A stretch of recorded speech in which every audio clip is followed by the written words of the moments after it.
They called the best doctors money could buy. Specialists, experts, names that filled entire medical journals. 600 of them. Every test was run, every procedure attempted, every theory exhausted.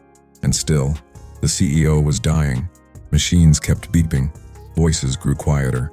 Hope evaporated from the room. One by one, the doctors stepped back. Not because they didn't care, but because there was nothing left to try.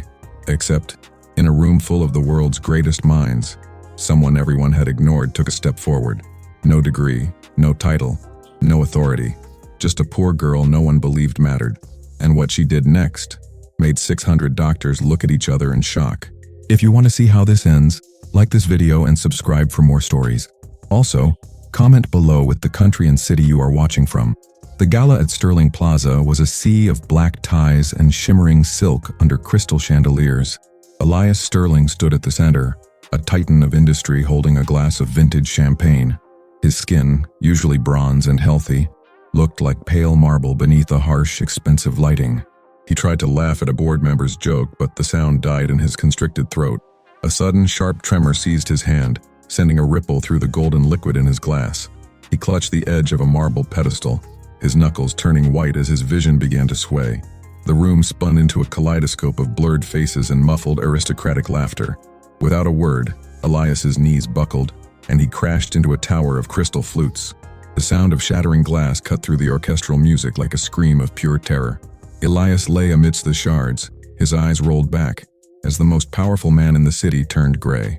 The private wing of St. Jude's Hospital was locked down within 20 minutes of the fall. A fleet of black sedans sat idling outside, guarded by men with earpieces and grim expressions. Inside, the air was heavy with the smell of ozone and the rhythmic hum of life support. Elias Sterling was buried under a web of wires, his chest rising only by mechanical command. The CEO of the hospital stood by the bed, his face etched with a fear that money couldn't fix. He watched the monitors, where Elias's heart rate flickered like a candle in a violent wind. Medical records were spread across every flat surface, detailing a total systemic failure. Every organ seemed to be resigning at once, as if the man's very soul was tired of the wait. A nurse adjusted a drip, her hands shaking as she looked at the man who owned the building. The silence in the room was brittle, waiting for a recovery that the screens refused to promise. By dawn, the first wave of elite specialists arrived via private helicopter and high-speed rail. The board of directors had authorized a no-limit budget to fly in the world's greatest minds. A renowned neurologist from Zurich paced the room, frowning at the complex brain scans. An expert in rare toxins from Tokyo analyzed the blood work with a magnifying lens and a sigh. They spoke in hushed, technical tones, their voices clashing in a cacophony of medical jargon. Every test known to modern science was run twice, then 3 times, seeking a single clue. Elias remained motionless, a fallen king trapped in a tomb of high-tech glass and steel. The specialists traded theories, but each one was debunked by the next set of failing vitals. The tension in the hallway was thick enough to choke the assistants waiting for news. Despite the millions of dollars in the room, the man on the bed was fading faster than before. The second day brought the 600, a council of the most decorated doctors in the country. They filled the hospital's auditorium, their faces projected on screens as they debated the case. Diagrams of Elias's heart were dissected, enlarged, and argued over for 12 grueling hours. "It's a genetic anomaly," one shouted, while another insisted it was an untraceable pathogen. They tried experimental serums that cost more than a mid-sized house per single dose.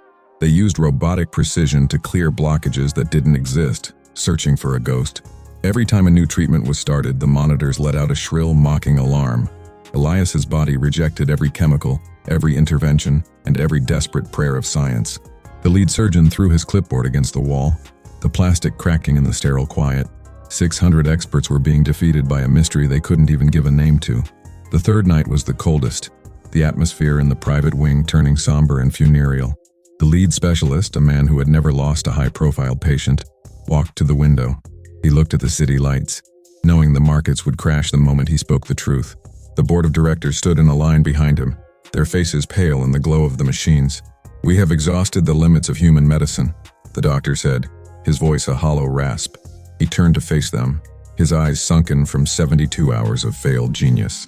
He explained that the cellular decay was accelerating beyond any known biological rate. There were no more surgeries to perform, no more drugs to inject, and no more hope to sell. The VP of Sterling Industries gripped his briefcase so hard the leather groaned. The doctor delivered the final verdict. Elias Sterling would not see the sunrise. A heavy, suffocating silence descended over the room as the specialists began to pack their bags. The monitors continued their rhythmic dying beep, a countdown to an inevitable end. One by one, the men in white coats offered their hollow condolences to the empty air. They retreated to the hallway, their footsteps heavy with the weight of professional failure. The impossible case had lived up to its name, shattering the egos of the medical elite. Elias looked small in the center of the bed, stripped of his suits and his terrifying power. The nurses began to dim the lights, preparing the room for the final lonely vigil. Outside the door, the security guards stood down, their posture slumping in shared defeat. The world's greatest minds had conceded to death, leaving the Titan to rot in his ivory tower. The lead doctor paused at the exit, casting one last look at the man who was already a ghost. The hospital's ventilation system hummed with a low, mournful drone through the empty corridors. In the boardroom, the executives began discussing the immediate succession of the Sterling Empire. Lawyers were summoned in the middle of the night to review the complicated terms of the will. Back in the trauma suite, the only sound was the mechanical clicking of the cooling medical hardware. The lead nurse checked the morphine drip one last time, ensuring the transition would be painless. The city outside continued to pulse with life, unaware that its most influential heart was stopping. The specialists met in the lobby, avoiding each other's eyes as they prepared to return to their lives. They had used every resource on the planet, yet they were leaving with nothing but a death certificate. A single flickering light in the hallway underscored the atmosphere of decay and abandonment. The surgeon pulled the heavy door shut, sealing the room where the final seconds were ticking away. The shadows in the room lengthened, swallowing the expensive equipment in a sea of darkness. Elias's breathing became a series of shallow, rhythmic gasps that grew further and further apart. A moth fluttered against the cold glass of the window, its wings beating a desperate, silent tempo. The main monitor's heart rate number dropped into the single digits, glowing a ghostly green. Every assistant and guard had retreated to the outer lobby, leaving the man to face the end alone. The silence was so profound that the shifting of the building's foundation sounded like a groan. One last tear escaped from Elias's closed eyelid, tracing a slow path down his sunken cheek. The medical team watched from the central observation station, their screens displaying the final decline. A red warning light began to pulse on the console, indicating that the patient's lungs had ceased. The lead doctor sighed and reached for the microphone to announce the official time of death. "Wait, the blood pressure just gave a phantom spike," a young intern whispered, pointing at the screen. The senior surgeon didn't even look up, his hands already busy filling out the final paperwork. "It's just the body's final electrical discharge," the veteran replied, his voice flat and tired. But the jagged line on the screen didn't fade. It began to vibrate with an unnatural frequency. The alarms didn't sound like a death knell anymore. They sounded like a frantic, rhythmic warning. The intern stood up, his face illuminated by the erratic, flashing lights of the life support system. Something was happening inside that room that defied every law of the medicine they had practiced. The temperature in the observation booth seemed to drop, the air becoming thick with a sudden static. The doctor finally looked at the monitor, his eyes widening as he saw the impossible data. "Get back in there," he roared. But as he reached for the door, the electronic lock jammed shut. The lights inside the trauma room began to strobe, casting violent, flickering shadows on the walls. Elias Sterling's body arched off the bed as if he were being pulled by invisible magnetic wires. The heart monitor didn't flatline. It exploded into a high-pitched, sustained scream of white noise. The glass partition between the room and the doctor's began to spiderweb with thin hairline cracks. Outside, the storm finally broke, a bolt of lightning illuminating the city in a flash of brilliant white. The doctors pounded on the reinforced glass, their voices muffled by the sudden roar of the machines. Inside the room, the air seemed to shimmer with a strange, translucent heat that distorted the light. The Titan's eyes didn't open, but his fingers clawed at the air, grasping for something no one could see. The entire wing of the hospital shuddered as the power grid surged, plunging the floor into pitch black. In the darkness, the only sound was the sudden, booming thud of a heart that should have been silent. The emergency backup generators kicked in with a low, vibrating hum that flickered the lights. In the observation room, the lead doctor stared at the new data, his face a mask of disbelief. The jagged spikes on the heart monitor weren't rhythms of life. They were tremors of a total systemic crash. He grabbed the intercom, his voice cracking as he ordered a final round of massive organ support. "It's no use," the cardiologist muttered, dropping his head into his gloved, sweat-slicked hands. The 600 experts had become 600 mourners, watching the digital life clock of a titan wind down. Outside, the storm hammered the hospital glass, mirroring the internal chaos of the failing trauma unit. Elias Sterling lay beneath the sterile lights, his powerful frame looking suddenly, heartbreakingly small. Every expensive drug and experimental serum sat unused in silver trays, mocking the limits of wealth. The surgeon stepped away from the bed, signaling the end of the most expensive rescue attempt in history. A heavy silence followed as the medical team began the ritual of disconnecting the peripheral sensors. The chief of staff walked toward the heavy oak doors to meet the pacing board of directors. He rehearsed the words in his mind, knowing each syllable would wipe billions off the stock market. "He is medically unreachable," the surgeon whispered to a nurse, his eyes fixed on the floor. The arrogance of the world's finest minds had been replaced by a cold clinical acceptance of death.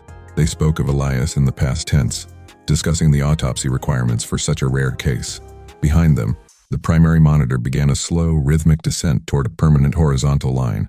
The weight of the failure hung in the air like a physical fog, suffocating the last remnants of hope. The lead doctor checked his watch, the second hand ticking toward the official pronouncement of time. "Call the family," he instructed, his voice hollow as he prepared to sign the final document. In the hallway, a young woman in a faded, oversized gray hoodie stood motionless against the wall. She held a bucket and a mop, her knuckles white as she gripped the handle of her cleaning cart. Her name tag read Clara, a simple plastic badge that felt invisible in this hall of prestige. While the doctors looked at charts and glowing screens, she looked only at the man behind the glass. She had been assigned to the wing for 3 days, watching the greatest minds fail one by one. She saw the way Elias's hand twitched, not with a seizure, but with a desperate rhythmic reaching. To the doctors, it was just a dying reflex. To Clara, it looked like a man drowning in his own silence. She noticed the way his skin turned a specific shade of gray that the monitors weren't calibrated to see.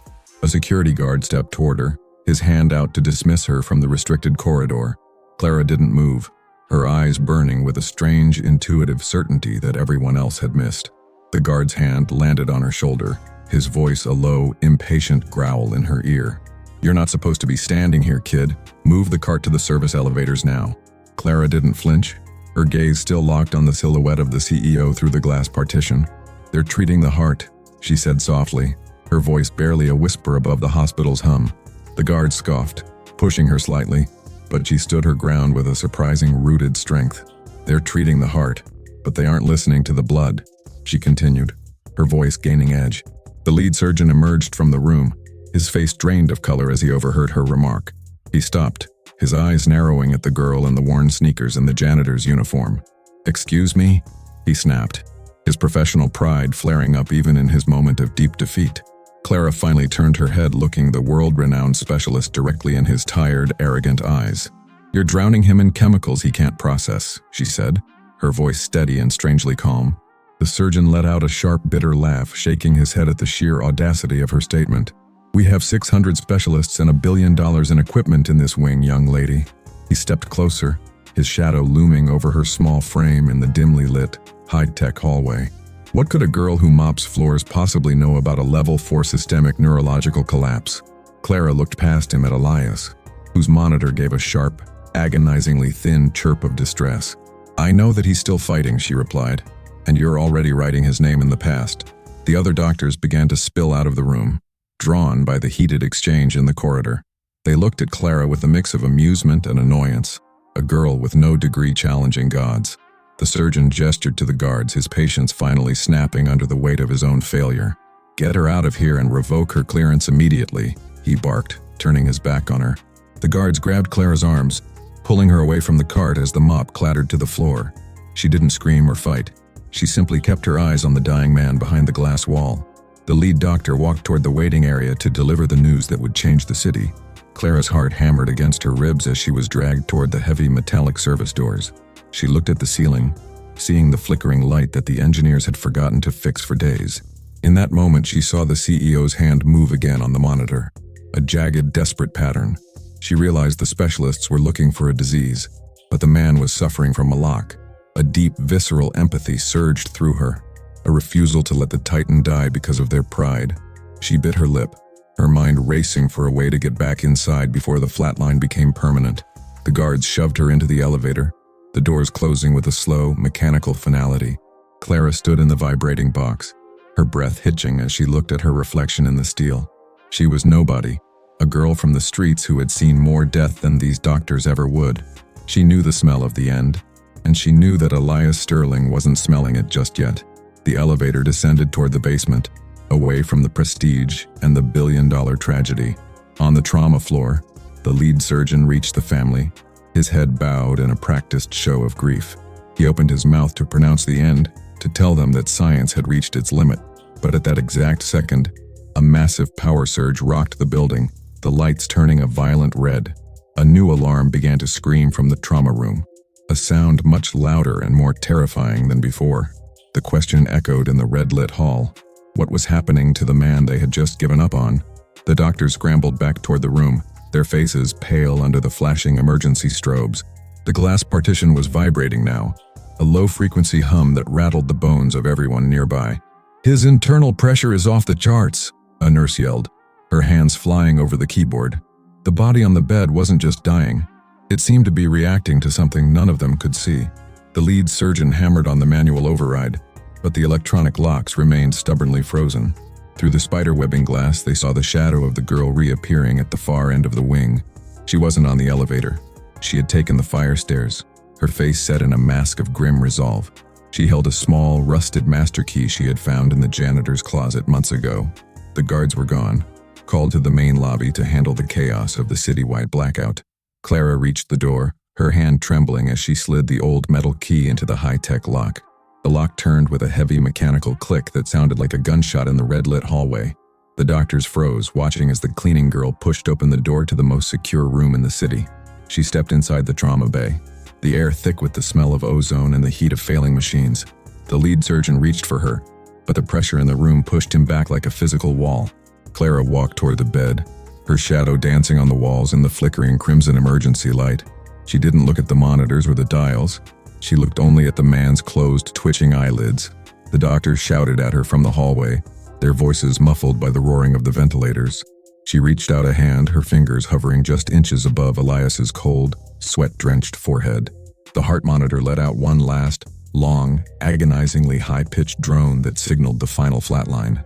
Clara closed her eyes and leaned down, whispering a single, forbidden word into the dead man's ear.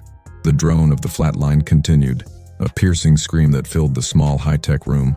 The doctors watched in horror, expecting the girl to be electrocuted by the failing equipment. Clara's hand finally made contact with Elias's skin, her touch light but filled with a strange intensity. The air in the room seemed to stop moving, the swirling dust motes freezing in the red light. Outside, the family screamed as they saw the flatline through the cracked, vibrating glass partition. The lead surgeon collapsed against the wall, his career and his ego shattered by the scene before him. Clara didn't pull away. She gripped the CEO's hand, her own body beginning to tremble with the effort. The monitor stayed flat, a horizontal line of green light that signaled the absolute end of the Titan. The doctors lowered their heads, the girl's intervention appearing as nothing more than a final tragic insult. Then, without warning, the entire hospital went silent, the machines dying as the flatline went black. Chapter 3. The girl no one notices. The darkness in the trauma bay was absolute, thick with the scent of ozone and cooling metal. Clara kept her hand pressed firmly against Elias Sterling's cold, unmoving palm in the void. In the hallway, the doctors fumbled with flashlights, their beams cutting through the gloom like frantic needles. "Get her out of there before she contaminates the scene," the lead surgeon roared from the threshold. The heavy door, jammed by the power surge, resisted his shoulder as he slammed against the frame. Clara ignored the shouting, her senses tunneling into the faint, rhythmic heat beneath Elias's skin. She could feel the shallow, invisible tremors that the multi-million-dollar sensors had completely missed. To the world, he was a corpse. To her, he was a man trapped behind a wall of glass. She leaned closer, her breath warm against his ear, as the surgeons finally forced the door open. The light from their torches splashed across her face, revealing a girl who looked utterly unafraid. The lead surgeon grabbed Clara's shoulder, his grip bruising as he tried to yank her away. "You've interfered with a federal crime scene, girl," he hissed, his voice trembling with exhausted rage. Two nurses rushed to the bedside, their hands moving by instinct to restart the manual resuscitation bag. Clara didn't fight back, but she didn't move her hand from Elias's grip, her fingers interlaced with his. "He isn't dead," she said, her voice a low, steady anchor amidst the rising panic of the room. The specialists laughed, a harsh, jagged sound of men who had seen 1,000 flatlines before this. "The monitors don't lie, but your eyes do," the cardiologist snapped, reaching for the white sheet. He pulled the fabric up to Elias's chin, a symbolic gesture of the finality they had all accepted. Clara watched as they began to wheel the expensive, useless machines toward the corners of the room. She saw the way the surgeon's eyes flickered with a hidden, shameful relief that the failure was over. Clara retreated into the shadows of the room, her gray hoodie making her vanish against the walls. The doctors ignored her now, focused on the bureaucratic nightmare of announcing a Titan's sudden passing. She watched them from the corner, noting the subtle details their high-level education had blinded them to. She saw the way the IV fluid was pooling in a specific pattern near his stationary right wrist. She noticed the minute contraction of the pupils that should have been dilated and fixed in death. The room began to fill with security again, their heavy boots thumping a funeral march on the tiles. Clara picked up her fallen mop, the plastic handle a humble staff in her calloused working hands. "He's not cold yet," she whispered to a passing nurse, who simply pushed past her without a look. She was a ghost in their house of science, a witness to a miracle they were too proud to see. She felt a cold, sharp spark of anger at their clinical indifference toward a man still breathing. She moved toward the sink, pretending to rinse the mop while her eyes remained glued to Elias. The lead surgeon stood by the window, already on a satellite phone with the Sterling Board of Directors. "The time of death will be recorded as 03:14 a.m., he stated, his voice devoid of any emotion. Clara saw the 600 specialists beginning to disperse, their professional obligation finally fulfilled and over. They didn't see the way the CEO's chest gave a microscopic, involuntary hitch beneath the heavy white sheet. They didn't hear the way the air in the room seemed to vibrate with a low, sub-audible frequency.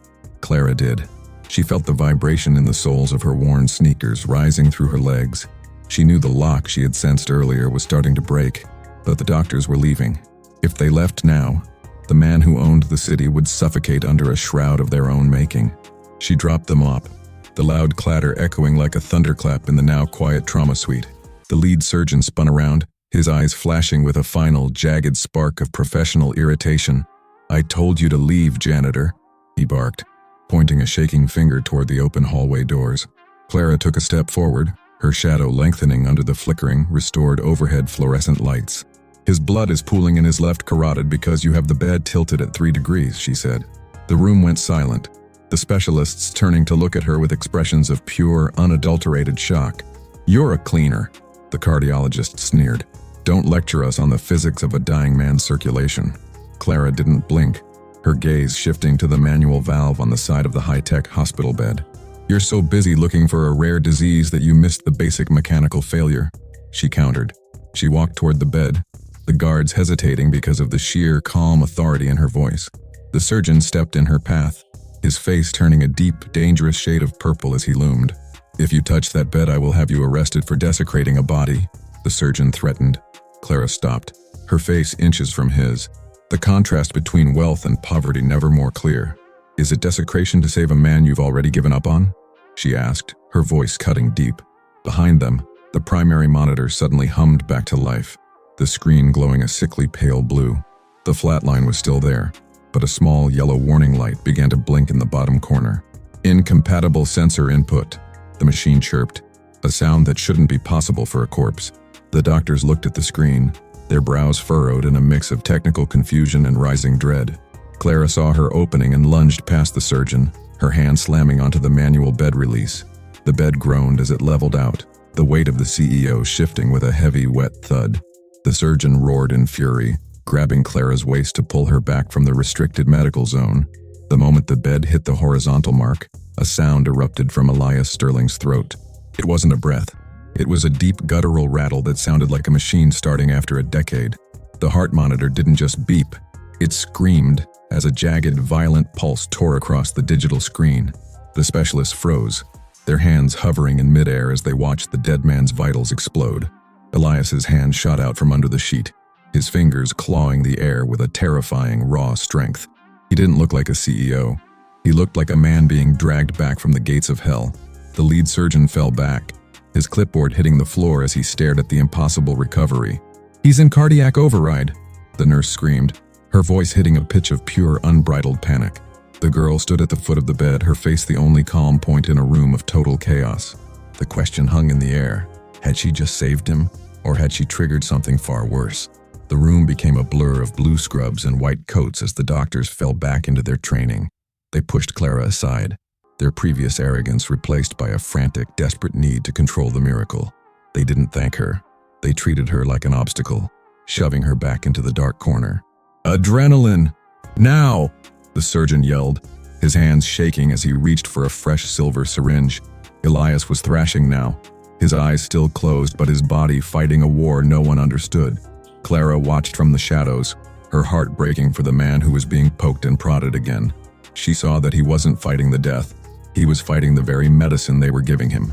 The experts were making the same mistake twice, drowning his system in chemicals it couldn't handle. She wanted to scream at them to stop, but the security guards were already closing in on her. They grabbed her by the arms, their grip tighter than before, as they prepared to eject her for good. "Get this girl to the basement and wait for the police," the chief of staff ordered without looking back. Clara struggled, her eyes locked on Elias, who seemed to sense her presence leaving the sterile room. His head turned toward her, a single, jagged breath escaping his lips that sounded like a broken name. The doctors didn't hear it, too busy shouting over the alarms and the crashing of the medical carts. She was dragged through the doors, the bright lights of the hallway blinding her as the door swung shut. In the last second, she saw the lead surgeon leaning over Elias, a mask of false triumph on his face. He would take the credit for the revival, while she would be tossed into the back of a squad car. The injustice of it burned in her chest, a hot, searing flame that gave her a sudden, sharp idea. She stopped fighting the guards, letting her body go limp as they dragged her toward the elevators.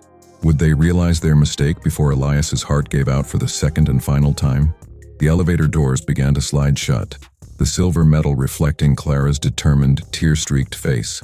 Just before the seal was complete, a muffled explosion of sound erupted from the trauma room behind them. It wasn't a machine. It was the sound of glass shattering. The large observation window had finally given way. The guards paused, their radios erupting into a cacophony of panicked, overlapping voices from the floor. "Code Black, we need sedation. He's tearing the restraints." The dispatcher's voice crackled and hissed. Clara looked at the guards, her eyes wide with a warning they were finally starting to actually feel. The elevator stayed at the floor, the doors bouncing open as the power grid surged once again in the storm. The hallway was filled with a sudden, freezing wind blowing from the broken window of the CEO's suite. The Titan was awake, and he wasn't the man they remembered. He was something much more dangerous. As the guards turned to look back, Clara saw her chance to finish what she had started. The elevator doors jammed halfway, trapped by the surging power of the hospital's dying grid. Clara used the distraction to slip between the guards, her small frame vanishing into the red-lit stairwell. Behind her, the trauma wing had transformed into a battlefield of shattered glass and screaming alarms. Elias Sterling was upright, his powerful hands ripping the reinforced leather restraints like they were wet paper. "Sedate him!" the lead surgeon yelled, cowering behind a heavy equipment cart as glass rained down. The specialists who had claimed his death were now fleeing from his life, their prestige replaced by terror. Clara sprinted up the stairs, her breath coming in ragged gasps that burned her throat like fire. She knew the sedation would kill him. His heart was a racing engine that couldn't handle the brake. Every step she took was a gamble against the weight of a system designed to keep her out. She reached the heavy fire door of the trauma floor, her hand trembling on the cold steel handle. If you're hooked on this miracle, like and subscribe for the big reveal. Comment below with the country and city you're watching from. She burst onto the floor just as a team of tactical security guards rushed the main entrance. The hallway was a scene of clinical carnage, with expensive monitors overturned and flickering. The lead surgeon stood in the center of the mess, clutching a heavy syringe of yellow liquid. He looked at Clara, his eyes wide with a mixture of professional embarrassment and pure, unadulterated hatred. "You brought this chaos into my hospital," he screamed, pointing the needle at her like a weapon. Clara ignored his rant, her eyes fixed on the shadow of the man thrashing inside the room. Elias's silhouette was a jagged dance of pain, his chest heaving with a rhythm that shook the floor. The doctors weren't helping him. They were trying to cage him back into the silence of the grave. "If you inject that, you'll stop his heart for good," Clara shouted, her voice echoing off the tile. The surgeon sneered, his finger hovering over the plunger as he stepped toward the broken doorway. 2 guards grabbed Clara from behind, slamming her against the cold, hard surface of the wall. "Get this street rat out of my sight before I have her buried under the hospital," the surgeon roared. The injustice of his words stung more than the physical pain of the guard's crushing grip. Clara watched in slow motion as the doctor entered the room, his white coat stained with Elias's blood. Authority was winning, and the nobody was being erased as if she had never saved a life. The specialists watched from the safety of the nursing station, their faces masks of cold, clinical judgment. To them, she was a malfunction in their perfect, expensive machine, a variable to be eliminated. Clara struggled, her sneakers squeaking on the linoleum as she fought to reach the man in the bed. "Elias, don't let them," she screamed, using his first name for the very first time. The sound of his name seemed to freeze the air in the hallway, the vibrations suddenly ceasing. The surgeon paused at the bedside, the needle inches away from the CEO's pulsing jugular vein. Elias turned his head, his eyes bloodshot and wild, looking past the doctor toward the hallway. He saw the girl being pinned against the wall, her face a portrait of desperate, unselfish concern. For a split second, the hyper-rational titan of industry and the poor girl locked gazes. The surgeon took advantage of the moment, plunging the needle deep into the man's shoulder. Elias let out a sound that wasn't human, a roar of betrayal that shattered the remaining light bulbs. The yellow liquid drained into his system, and his body immediately went rigid, then terrifyingly limp. The monitors, which had been screaming with life, suddenly dropped into a low, mournful hum. The surgeon stepped back, a look of smug, professional satisfaction crossing his sweat-covered face. "Problem solved," he muttered, wiping his brow as the guards began to drag Clara away. They dragged her toward the service exit, her feet trailing uselessly on the polished hospital floor. "You killed him," she whispered, her voice a ghost of the fire that had burned in the trauma room. The guards didn't answer, their faces as stony and indifferent as the walls of the institution. They threw her out into the pouring rain of the loading dock, the metal door slamming shut. Clara sat in the oily puddles, the cold water soaking through her gray hoodie in seconds. She looked at her hands, the hands that had held a king's palm, and felt the spark of his soul. Inside the hospital, the specialists were likely already writing the report to cover their tracks. The world would believe Elias Sterling died of a tragic, unavoidable relapse of his condition. Nobody would ever know that a girl in a janitor's uniform had been the only one to see him. She put her head in her hands, the sound of the storm drowning out her silent, shaking sobs. Hours passed as the hospital remained a fortress of light against the dark, rainy skyline. Clara didn't leave. She sat huddled under a concrete overhang, watching the black SUVs depart. She saw the lead surgeon drive away in his silver sports car, his ego restored by the silence.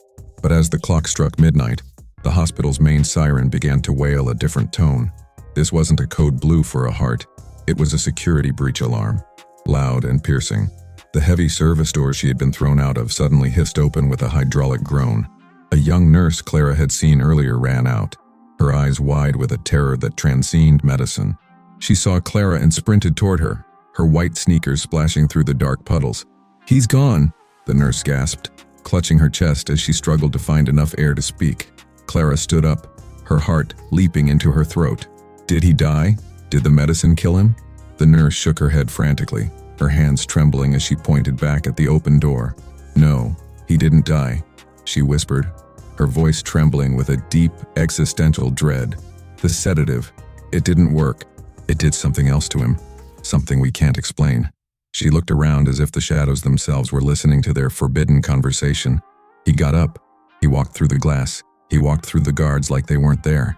Clara felt a chill that had nothing to do with the rain, a realization of what she had awakened. The midpoint had arrived, and the miracle was turning into something far more complex. "Where is he now?" Clara asked, her voice steadying as her protective instinct flared back up. The nurse looked at the dark woods surrounding the hospital grounds, her face pale as a sheet. "He's looking for the person who whispered to him," the nurse said. "He's looking for you." Suddenly, a massive shadow fell over the both of them, blocking out the light from the dock. The nurse screamed and bolted back inside, leaving Clara alone in the mouth of the darkness. Clara turned slowly, her breath hitching as she saw a figure standing atop a stack of crates. It was Elias Sterling, but he wasn't wearing a hospital gown or a $1,000 suit. He was wrapped in a black heavy coat he must have taken from a guard, his eyes glowing. He didn't look sick. He looked like he was vibrating with an energy that shouldn't exist. The power in the hospital flickered and died again as he stepped down into the rain. He walked toward Clara, each footstep sounding like a heavy drum beat against the wet pavement. He stopped just inches away, the rain steaming as it hit his skin, which was burning with heat. The question was no longer if he would live, but what exactly he had become because of her. "You," he said, his voice a deep, resonant vibration that she felt in her very bones. It wasn't the voice of a dying man, nor the voice of the arrogant CEO from the gala. It was the voice of someone who had seen the other side and brought a piece of it back. He reached out a hand, the same hand she had interlaced her fingers with in the trauma bay. Clara didn't back away. She reached out and touched his palm, feeling a jolt of pure electricity. The specialist had been right about one thing. The man they knew as Elias Sterling was gone. But they were wrong about the cause, and they were definitely wrong about the final outcome. "They're coming for us," Elias said, looking up at the drones beginning to circle the hospital. He looked back at Clara, a strange, flickering recognition finally softening his terrifying gaze. Would she run from the monster she created, or lead the king back to his stolen throne? The drones dipped lower, their red searchlights sweeping the alleyway like hungry mechanical eyes. Inside the hospital, the 600 were being replaced by men in tactical gear and silenced weapons. The board of directors hadn't sent a rescue team. They had sent a cleanup crew to hide the truth. Elias gripped Clara's hand, his strength subtle but enough to crush stone if he chose to. "I remember the word you whispered," he said, his eyes locking onto hers with intense gravity. The word was the only thing that had tethered his soul to his body when the light went out. It was a secret that connected the poor girl and the powerful Titan in a way no one could sever. Clara looked at the approaching shadows of the tactical team, her fear replaced by a cold resolve. "Then we have to go," she said, pulling the billionaire toward the dark mouth of the city streets. The chase was on, and the hunters had no idea that their prey was no longer human. The rain turned into a freezing sleet as Clara pulled Elias into the maze of the industrial district. Elias stumbled, his newfound strength flickering like a dying bulb as his body fought the sedation. "My chest. It feels like it's filled with molten lead," he gasped, leaning against a rusted dumpster. The glowing intensity in his eyes dimmed, replaced by a gray, ashen pallor that signaled a crash. Clara braced her shoulder under his arm, her small frame buckling under his immense dead weight. Behind them, the rhythmic thrum of the tactical drones grew louder, echoing off the corrugated metal walls. Red laser sights danced across the wet pavement, searching for the man who was worth more dead than alive. The board of directors had issued a kill-on-sight order disguised as a public safety emergency. Clara ducked into a narrow crawl space beneath an abandoned warehouse, dragging Elias into the oily dark.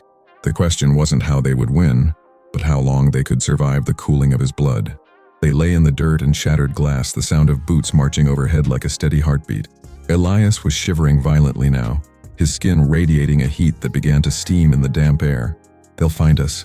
You have to leave me here," he whispered, his voice cracking with a sudden, raw vulnerability.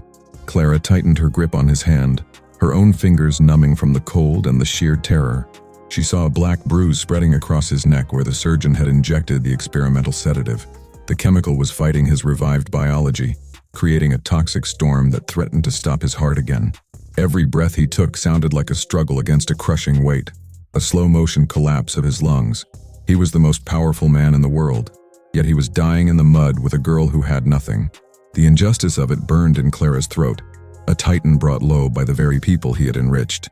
She realized she hadn't just saved his life. She had condemned him to a slow, agonizing execution. A tactical light swept past the entrance of their crawl space, missing them by a mere fraction of an inch. Clara held her breath, her heart hammering so hard she feared the soldiers would hear its frantic rhythm. Elias's eyes rolled back, his body going into a silent, rigid seizure that sent a jolt through Clara's arm. He wasn't just sick. His cells were literally tearing themselves apart trying to process the surgeon's poison. Clara reached into her pocket, pulling out the small, weathered notebook she had carried into the trauma wing. She flipped to a page stained with tea and age, searching for the remedy her grandmother had taught her. It was a simple combination of pressure points and breathing, designed to flush the blood of sudden toxins. But she needed water, heat, and a place where the air wasn't thick with the smell of wet dogs and diesel. The drones circled back, their thermal scanners pulsing as they looked for the heat signature of the anomaly. Clara looked at Elias, seeing the flicker of the man who had once stood tall at the gala, now broken. I can't breathe," Elias wheezed, his fingers digging into the dirt as he fought for oxygen. Clara pressed her thumbs into the base of his skull, trying to trigger the neurological reset she knew was there. His body buckled, a sharp, agonized cry escaping his lips before she could cover his mouth with her hand. Above them, the marching stopped instantly, the silence following his cry more terrifying than the noise. "Sector 4, I heard a vocalization." A metallic, distorted voice echoed through the floorboards above. Clara froze, her pulse roaring in her ears like a landslide as the soldiers began to pry up the wood. She looked at Elias, whose eyes were fixed on her with a silent, pleading apology for his weakness. He reached for a heavy metal pipe nearby, intending to fight a war he was physically incapable of winning. Clara shook her head, her eyes brimming with tears as she prepared to give herself up to save him. Would the soldiers show mercy to the CEO, or would they finish what the doctors had started?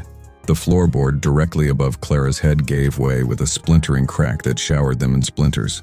A flashlight beam sliced through the darkness, illuminating Clara's terrified face and Elias's gray, sweating form. "Target acquired," the soldier shouted, his rifle dipping into the crawl space as he aimed at Elias's chest. Clara threw her body over the CEO, shielding his vital organs with her own fragile, trembling frame. "Don't shoot! He's sick! He needs help!" she screamed, her voice breaking against the soldier's visor. The soldier paused, his finger tensing on the trigger as he looked at the girl in the gray hoodie. For a heartbeat, the world stopped. The rain, the drones, and the politics of power all faded away. Then, a second soldier shoved the first aside, his uniform bearing the gold insignia of the Sterling Board. "The girl is a witness. Eliminate both," the commander ordered through the radio, his voice cold as ice. The rifle barrel lowered, the red laser dot settling directly on the center of Clara's forehead. Just as the commander began to squeeze the trigger, a low guttural growl vibrated through the crawl space. It wasn't Clara, and it wasn't the wind. It was the sound of Elias Sterling's second, more violent awakening. His hand shot upward like a striking cobra, grabbing the hot barrel of the rifle with a metallic hiss. The soldier fired, but the bullet went wide as Elias twisted the steel as if it were made of soft clay. With a surge of pure, adrenaline-fueled power, Elias pulled the soldier down into the crawl space with them. The chaos that followed was a blur of shadows, screams, and the dull thud of bodies hitting the dirt. Elias moved with a predatory grace that wasn't human, his movements too fast for the eye to follow. The second soldier tried to retreat, but the floor beneath him collapsed as Elias tore the joists apart. Clara watched in horror as the man she had saved transformed into a force of absolute, primal destruction. The question was no longer about his survival, but about the cost of the soul he had left behind. Elias stood over the fallen soldiers, his chest heaving, his eyes glowing with a terrifying emerald light. He looked down at his hands, which were stained with the oil and blood of the men sent to kill him. The downward spiral had reached its bottom. He was no longer a CEO, and he was barely a man. "What have I done?" he whispered, his voice sounding like two stones grinding together in the dark.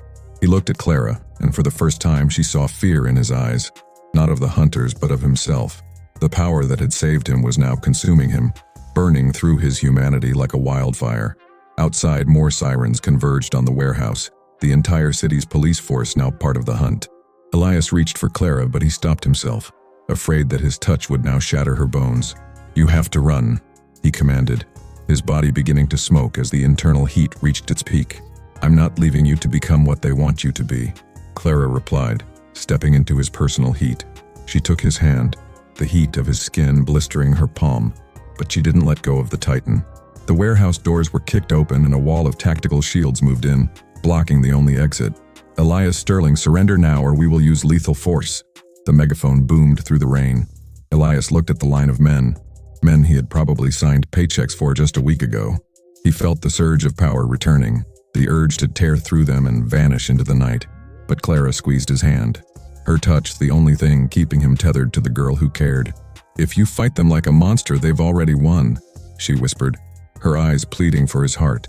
Elias looked at the soldiers, then at the girl who had nothing but was giving him everything she had. He took a deep breath, the emerald glow in his eyes flickering and then fading into a dull human brown. The soldiers moved in, their tasers crackling with blue electricity as they prepared to subdue the king.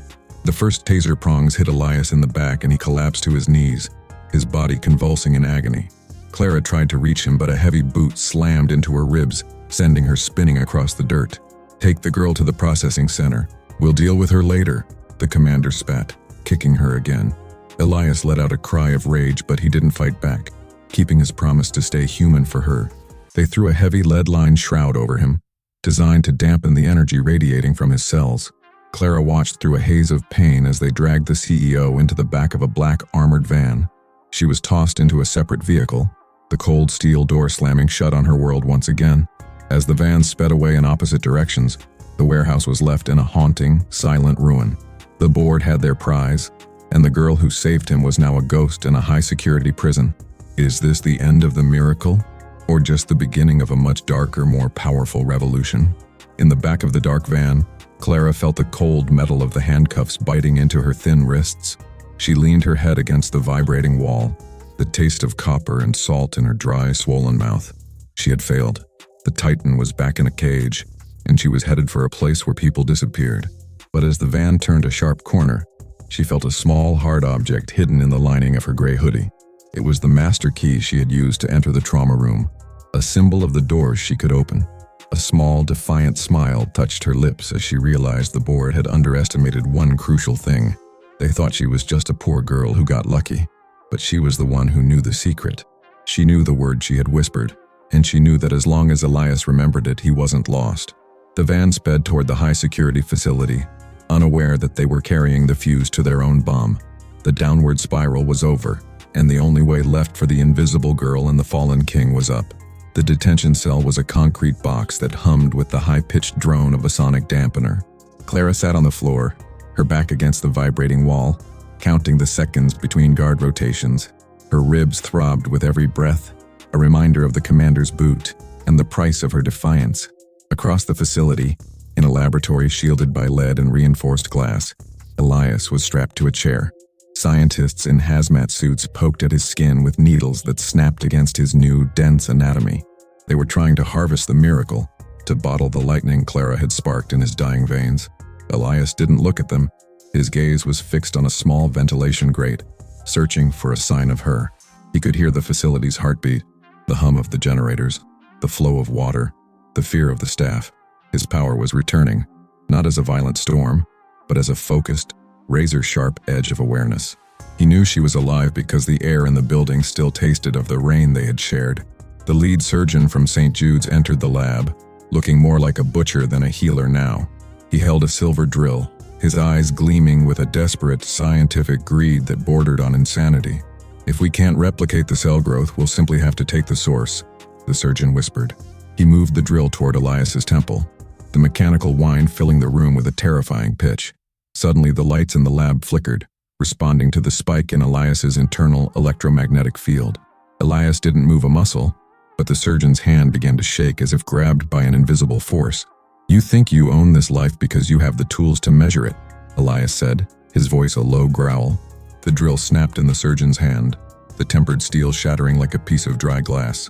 The scientists backed away, their bravado evaporating as the specimen began to exert his silent will.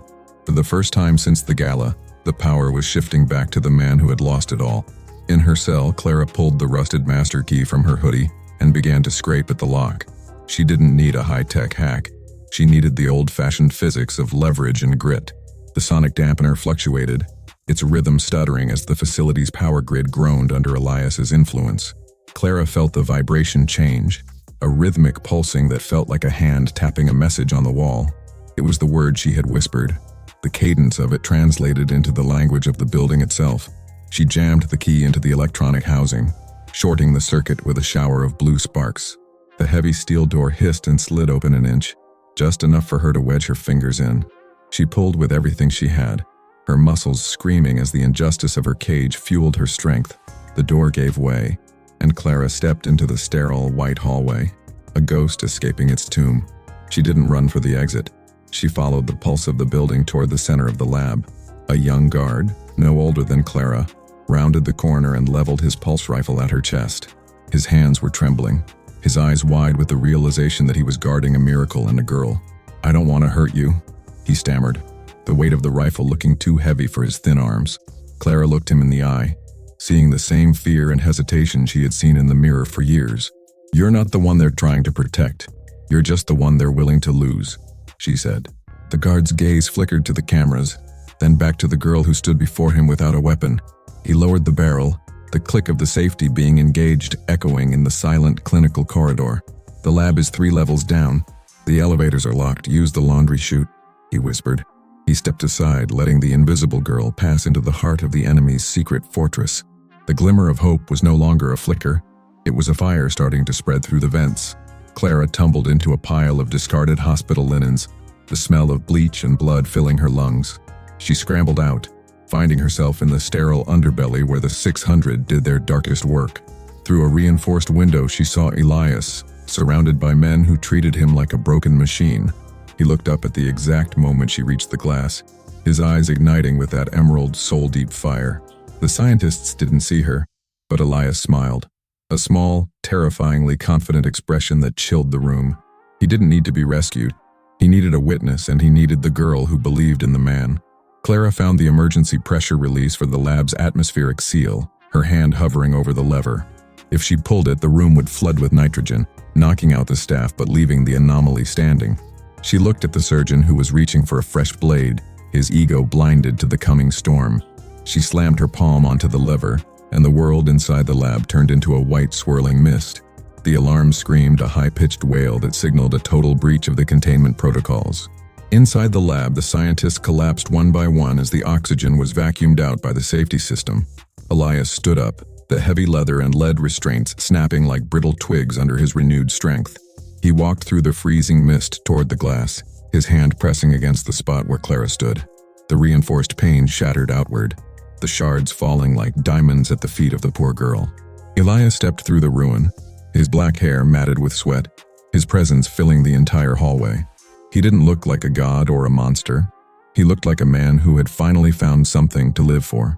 He reached out and tucked a stray hair behind Clara's ear, his touch now gentle and perfectly controlled. "I heard you," he whispered, the sound of his voice finally clear of the static and the death rattle. The board's fortress was falling, but the final confrontation was still waiting at the top of the tower. They moved through the facility not as fugitives, but as an unstoppable force of nature and will. Doors that required biometric scans opened at Elias's approach, the electronics surrendering to his field. Guards dropped their weapons as they saw the CEO they had once feared walking beside a janitor.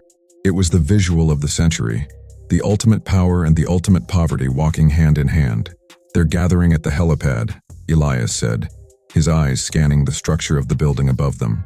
The board of directors was preparing to flee, taking the files and the evidence of their crimes with them. They didn't care about the man anymore. They cared about the profit they could still squeeze from the chaos. Clara gripped her master key, knowing that the final lock wasn't on a door, but on the truth itself. They reached the stairwell to the roof, the sound of the helicopter blades thumping like a giant's heart. Would the world see the miracle, or would the board bury the story in the dark clouds above? The roof was a frozen landscape of wind and rain, the helicopter's lights cutting through the gray mist. The lead specialist stood by the open cabin door, clutching a black briefcase that held Elias's genetic data. He saw the silhouette of the man he had declared dead, and he fell to his knees in the puddles. "It's impossible. You're a biological impossibility," the surgeon screamed over the roar of the rotors. Elias walked toward him, the wind whipping his dark coat, his face a mask of calm, righteous judgment. He didn't use his strength. He simply stood there, a living testament to the failure of their cold science. Clara stepped out from behind him, her gray hoodie soaked, her face glowing with a quiet, fierce triumph. The board members inside the helicopter huddled in fear, their money and influence useless against this. The pilot looked at Elias, then at the girl, and slowly shut down the engines, the blades spinning to a halt. The silence that followed was absolute, the only sound the dripping of rain on the rooftop. "The files," Elias commanded, extending a hand toward the surgeon who had tried to drill his mind. The specialist handed over the briefcase with a trembling hand, his career ending in a single silent moment. Elias didn't open it. He handed the briefcase to Clara, giving her the power to decide their fate. She looked at the files, the evidence of the illegal experiments, the bribery, and the 600 failures. She looked at the city below, where millions of people lived under the thumb of the men on this roof. The glimmer of hope had become a bright, blinding light that no one could ignore any longer. Elias looked at her, his eyes asking the silent question, "What do we do with the truth we found?" Clara looked at the helicopter's communication array, her finger hovering over the global broadcast button. The world was about to wake up to a story that would change every hospital and boardroom forever. But as she reached for the button, a final sharp red dot appeared on Elias Sterling's chest. A sniper from a neighboring building had tracked them through the storm. A last-ditch effort by the board. "No!" Clara screamed, lunging toward the array to send the data before the trigger could be pulled. Elias didn't flinch. He stepped in front of her, his body a shield for the girl and the truth she held. The sound of the shot was lost in a sudden, massive crack of thunder that shook the entire roof. Elias stumbled back, a gasp escaping his lips as he looked down at the hole in his black heavy coat. Clara caught him, her heart stopping as she realized the glimmer of hope was being tested once again. She looked at the broadcast screen, seeing the transmitting bar reach 99% in the red light. As Elias collapsed into her arms, the question remained. Would the truth survive even if the Titan fell? The bullet impact sounded like a hammer striking an anvil, a heavy metallic thud against Elias's chest. Clara screamed, her hands flying to the broadcast console to hit the final execute command with a bloodied palm. The transmission bar turned a vibrant, digital green, sending the truth of the Sterling miracle to every screen on Earth. Elias didn't fall. He stood swaying in the rain, his fingers clutching the hole in his coat with a jagged grip. He pulled his hand away to reveal the bullet, flattened and mangled, having failed to penetrate his dense new skin. The sniper's red dot danced frantically across his face, a silent signal of the hunter's rising primal panic. Elias looked toward the distant skyscraper where the killer hid, his eyes erupting into a blinding emerald flare. A surge of invisible energy rippled from his body, blowing the rain outward in a perfect shimmering circle of force. He didn't need to strike. The sheer weight of his presence seemed to crack the very air around the roof. Clara grabbed his arm, her eyes wide as she realized the man she saved was now a god of judgment. The board members inside the grounded helicopter scrambled out, their expensive shoes splashing in the oily puddles. The vice president fell to his knees, his face illuminated by the flashing red lights of the facility's final alarm. "We can give you everything. The company, the cures, the world," he begged, his voice a pathetic, high-pitched whine.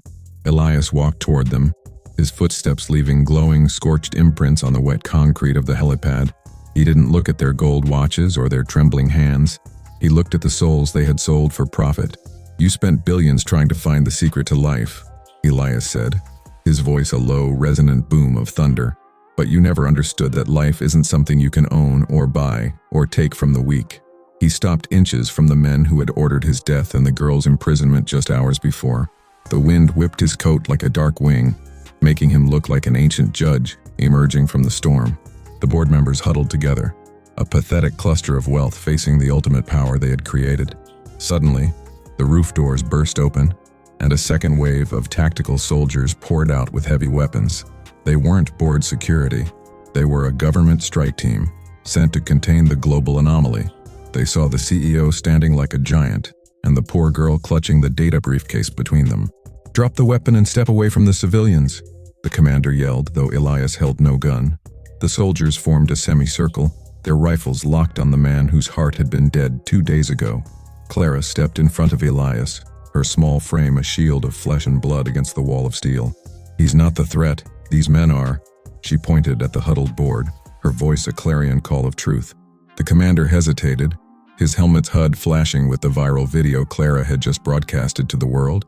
The soldiers looked at each other, the orders in their ears clashing with the reality on the screen. The injustice of the century was being dismantled in real time by a girl who owned nothing but her voice. Elias placed a gentle hand on Clara's shoulder, pulling her back from the line of fire with a soft strength. He stepped forward alone, his chest bared to the rifles, a silent challenge to the men who followed orders. "I am the man you were sent to protect," he said, the emerald glow in his eyes softening to a deep gold.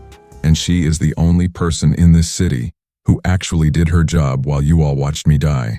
The commander lowered his rifle, the weight of the global exposure making any further violence a political suicide. The vice president saw his opening and lunged for a dropped pistol near the helicopter's landing gear. He didn't aim at Elias, he aimed at Clara, the witness who had destroyed their billion-dollar house of cards. The world seemed to slow down as the executive's finger tightened on the trigger in a final act of spite. Elias didn't move toward the man. He moved toward the bullet, his speed defying every law of physics. The sound of the shot echoed across the roof, but the girl remained standing, untouched and unharmed. Elias stood between Clara and the executive, his hand closed into a tight, smoking fist in front of his face. He slowly opened his fingers to let the lead slug drop to the floor, the metal glowing cherry red. The vice president stared at him, the gun falling from his nerveless fingers as his mind finally broke. You're a monster," the man whispered, collapsing into a heap of terrified, sobbing greed. "No," Elias replied, looking back at Clara with a look of profound, human gratitude. "I'm finally awake." The soldiers moved in, but they didn't aim at Elias. They moved past him to arrest the board of directors. The lead specialist tried to crawl toward the elevator, but 2 guards grabbed him by his white coat. The 600 were being led away in zip ties, their prestige replaced by the cold reality of handcuffs. The roof was filled with the sound of sirens from below and the rhythmic thrum of news helicopters. The truth was out. The villains were in chains, but the Titan and the girl were still standing on the edge. Clara felt the adrenaline leave her body, her knees buckling as the weight of the night finally crashed down. Elias caught her before she hit the ground, his arms as solid as the building beneath their feet. "It's over," he whispered, his voice returning to the smooth, rich tone she had heard in her dreams. She looked at his face, seeing the man behind the power, the lonely, disconnected CEO she had first seen. The emerald glow had vanished completely, leaving only the eyes of someone who had survived a war. The rain began to let up, the clouds parting to reveal a single, distant star over the city skyline. "What happens now?"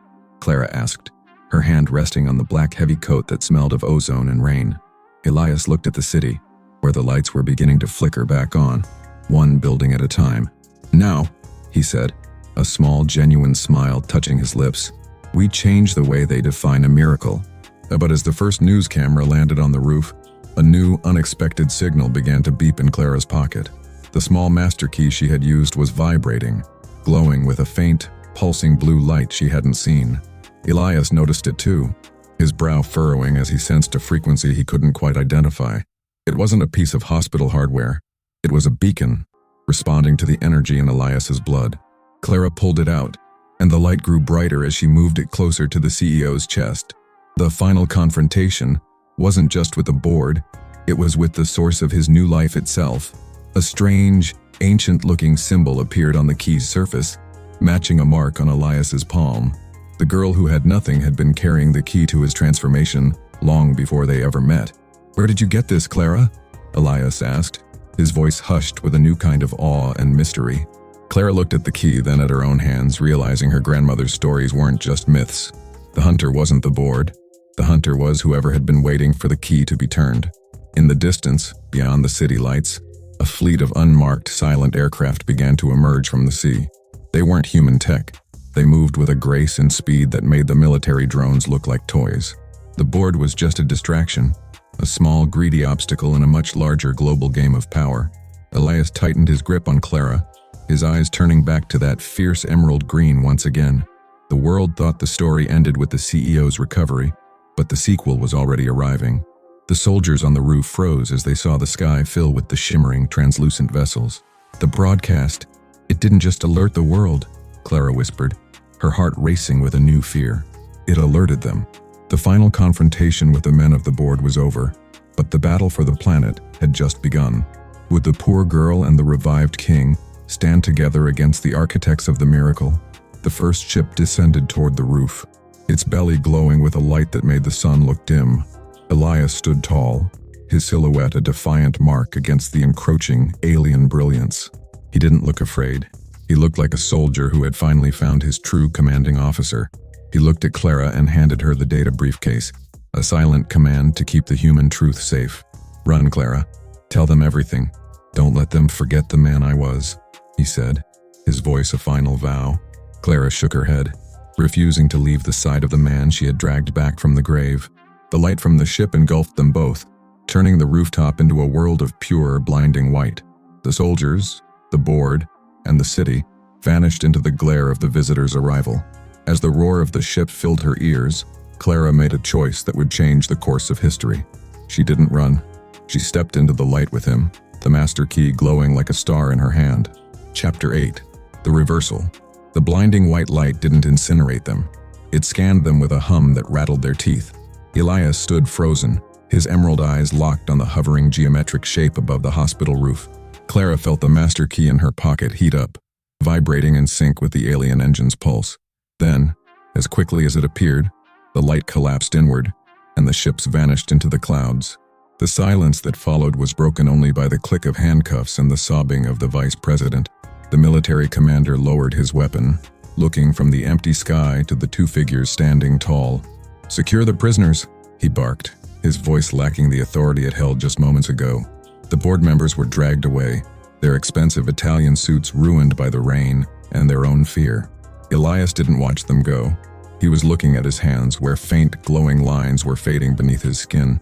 The immediate threat was gone, but the miracle had attracted attention from something far beyond the law. 3 days later, the facade of Sterling Industries was surrounded by a sea of news vans and protesters.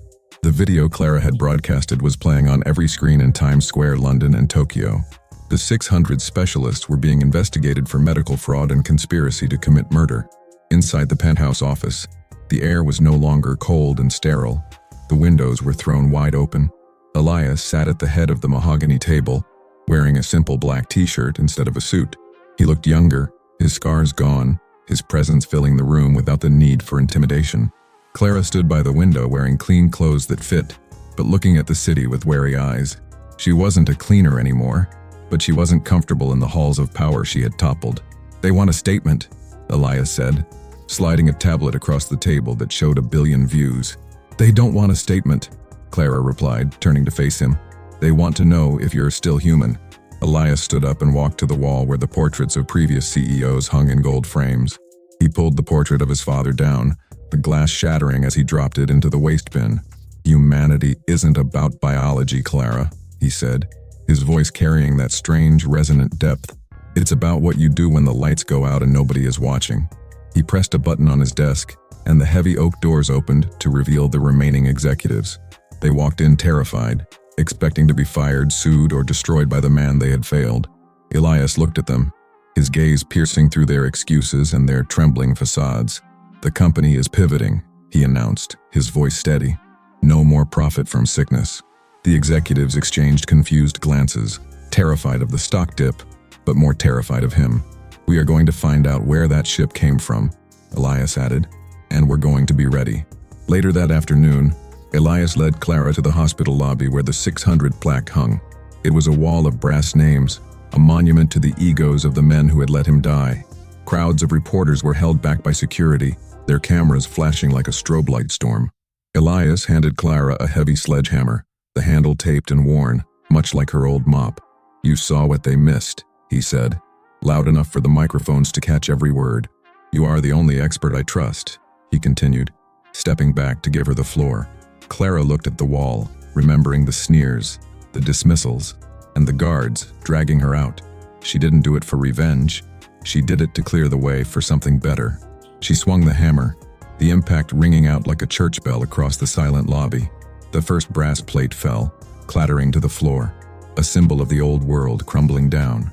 The crowd erupted in cheers as the 600 wall was dismantled piece by piece. Elias stepped forward, raising a hand to silence the media circus for the main announcement. "Sterling Industries has a new co-chair," he said, pulling Clara to his side. The reporter shouted questions. "What are her qualifications? Who is she? Is she a doctor?" Elias smiled, a genuine warm expression that had never been seen on his face before. "She is the person who listened when the world was shouting," he answered simply. He didn't give her a check. He gave her the keys to the empire he had almost died to build. Clara looked at the cameras, her face hardening with the resolve of a survivor. "We aren't here to fix the past," she said into the mic. "We're here to prepare for the future." It was the viral moment of the decade. The Titan and the Janitor, united against the world. That night they stood on the balcony of the Sterling Tower, the city lights spreading out below. The fanfare was over, the interviews were done, and the silence of the night returned. Elias held a glass of water, watching the way the liquid vibrated slightly in his grip. "You still have the key," he stated, looking at the pocket of her new tailored coat. Clara pulled it out. The ancient metal was cold now, but the symbol was etched deeper than before. The ships didn't leave because they were scared, Elias, she whispered, tracing the lines. They left because they marked us, she finished, looking up at the stars above the skyline. Elias nodded, his eyes flashing with a momentary, involuntary burst of emerald light. I can hear them, he admitted, tapping his temple. A signal, waiting for a response. The hospital drama was over, but the genre of their lives had shifted into something far more dangerous. They're coming back, aren't they? Clara asked, knowing the answer before he spoke. Elias turned to her, his silhouette framed against the moon, looking more like a guardian than a man. Not just them, he said. The ones who built this key. The ones who made me this. He clenched his fist and the air around it rippled, distorting the light of the city. We have the money, we have the power, and we have the truth, he said. But we don't have time. He reached into his jacket and pulled out a small high-tech earpiece, handing it to her. I'm dissolving the board completely. We are building a defense network, and you run it. Clara took the earpiece, the weight of the responsibility settling on her shoulders. She wasn't just a savior anymore. She was a general in a war that hadn't even started. Suddenly, the master key in Clara's hand let out a sharp, high-pitched chirp. The screens in the office behind them flickered, all changing to display a single coordinate. It wasn't a hospital, and it wasn't a city. It was a location deep in the Antarctic ice. The signal isn't coming from space, Clara realized, her blood running cold. It's coming from here, Elias finished. They've been here the whole time. The realization hit them both. The miracle wasn't an accident, it was an activation. Elias's revival was just the first domino in a chain that would rewrite human history. He looked at Clara, and for the first time, the power dynamic was perfectly equal. Are you ready to see how deep the rabbit hole goes? He asked, extending his hand. Clara took it, her fear replaced by the thrill of the unknown. Let's go find them. The camera pulls back, showing the two of them standing on the edge of the world. Below them, the city continues to sleep, unaware that its protectors are watching the sky. The screen fades to black, but the sound of the alien hum lingers for a few seconds. A single line of text appears on the screen. The awakening has begun. The story of the hospital is closed, but the story of the awakening is just opening its eyes. Elias and Clara have won the battle, but the war for Earth is the sequel everyone will wait for. They aren't just survivors, they are the bridge between humanity and the impossible. And the key in Clara's pocket is the only thing standing between peace and extinction. The final shot is a close-up of Elias's eye, the pupil vertical like a cat's, glowing green. Cut to black. If you want more stories like this, smash that like button. Subscribe and comment the keyword awakened if you made it to the end. Click the video on the screen right now to watch another intense CEO story.